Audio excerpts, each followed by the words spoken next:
Apple, how in the are you going to release the AirPods with wireless charging in March, and 7 months later, turn around and release the AirPods Pro, which are so much better? What do you want me to do with these? 7 months later, and you refresh this product? Who do you think you are? OnePlus? So yeah, about a week ago, on exactly October 30th, Apple released the AirPods Pro. They're $249, and they bring some really good improvements, and they bring some features that a lot of people have been asking for in AirPods, mainly a customizable fit and noise cancellation. But how do they stack up against some of Apple's current headphone offerings, like the $200 AirPods with wireless charging and the $250 Powerbeats Pro? That's what we're going to talk about, and we're also going to see if the AirPods Pro is worth that same $249 price tag. Let's get right into it. So when you look at the new AirPods, you'll notice right away that in terms of design, it's really different from what Apple has previously offered. So when Apple originally dropped the AirPods, like I'm talking AirPods Series 1, there were memes all over the place. People were putting like manual or automatic toothbrush heads into their ears. Everyone was making fun of the design of AirPods. And then like 6 or 7 months later, everyone had them in their ears and it was kind of the norm.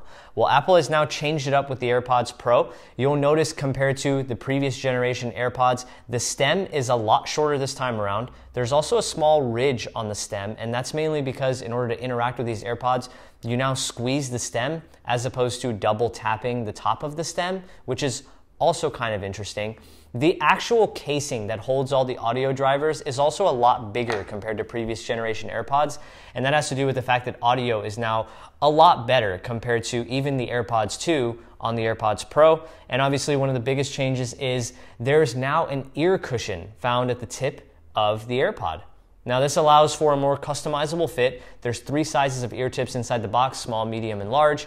And this also helps with the fact that the AirPods Pro come with active noise cancellation. Now, the way that Apple implements this is a little interesting, but whenever you first put the AirPods in your ear, the iPhone has the ability to essentially run a noise cancellation test for you, meaning it tells you to select a tip, you then put the AirPods in your ear, the iPhone then plays a sample song, and the AirPods are able to analyze just how well that noise cancellation feature is working for you, and from there it'll tell you if you should go up a size in terms of the tip or go down a size in order to achieve the most optimal fit.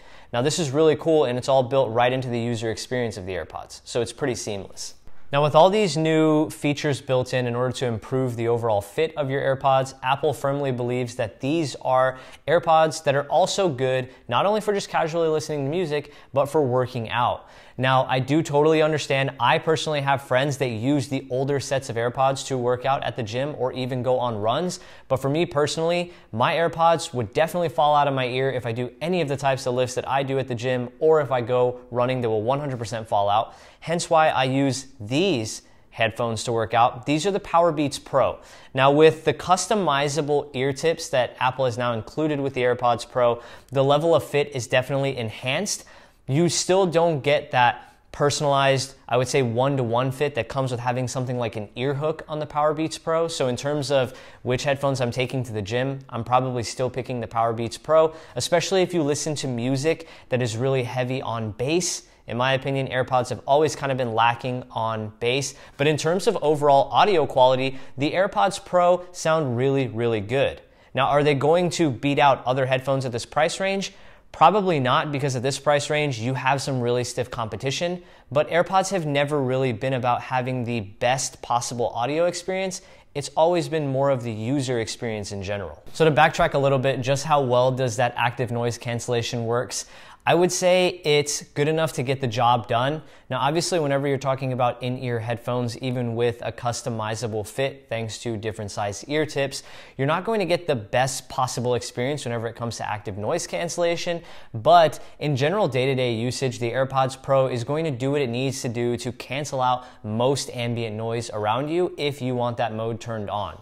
Now, it's not going to cancel out all the noise in really, really extreme environments, like let's say blasting a HomePod on max volume, or maybe even being on an airplane. But like I said, for general day-to-day usage, it's going to get the job done really well. But also, one thing to keep in mind whenever it comes to active noise cancellation, it will partially drain your battery, so you won't get as much talk time out of it or as much music listening time out of it if you have active noise cancellation consistently turned on. But I will say this is an awesome feature and something that a lot of AirPods users have been asking for a long time. So it's about time, Apple. Thank you. Now, the active noise cancellation combined with the fact that the AirPods Pro have improved audio over the AirPods 2 leads to a really nice overall experience in terms of listening to music. Now, AirPods have always kind of impressed me with the amount of clarity and sharpness they're able to deliver in such a small package. And I think the AirPods Pro still kind of holds true to that testament. They're super small, but even at that size, they're able to output some pretty dramatic volume. And I think 95% of the users out there who are going to buy AirPods Pro are overall going to be really impressed with basically any song they listen to. If I had to pick one weakness, let's say, for the AirPods Pro, it's probably still dealing with bass, but compared to previous generations, the AirPods Pro has also improved in the bass department. So I don't even know if you could call that a weakness. It's just a point of the AirPods that doesn't perform as well as the rest of it. But overall, even if you listen to any song at max volume, the AirPods are not going to get distorted. They sound clear and sharp. Highs and lows sound really good as well. And even songs that are heavy on bass are still going to deliver a relatively impressive performance. So for the size, the AirPods Pro deliver really well in terms of overall audio quality. So that brings us basically to the question of every single product that you review. Is this product worth my money? And honestly, the AirPods Pro is kind of a tough sell because of that price point. So at $249, you're getting improved audio quality, you're getting a customized fit, you're getting active noise cancellation, and you're also getting relatively similar battery life compared to the AirPods 2. I believe the case can fully charge the AirPods up to 6 times, and the average use time for each AirPods is going to be roughly 4 hours, depending on whether you're talking on the phone, listening to music, a good mix of both. Essentially, you have about 24 hours of charge time built into the case, which is good, not great. We've seen better from other headphones. Even something like the Galaxy Buds, I believe, gets better charge time out of the case itself. But nonetheless, while it may not be the best overall value for its money, it's the best headphone experience if you own an iPhone. So those small things that I mentioned earlier, like doing a personalized test to make sure that the headphones or the ear tips that you use are providing the best noise cancellation option for you, that's just something that you don't ordinarily find with other headphones.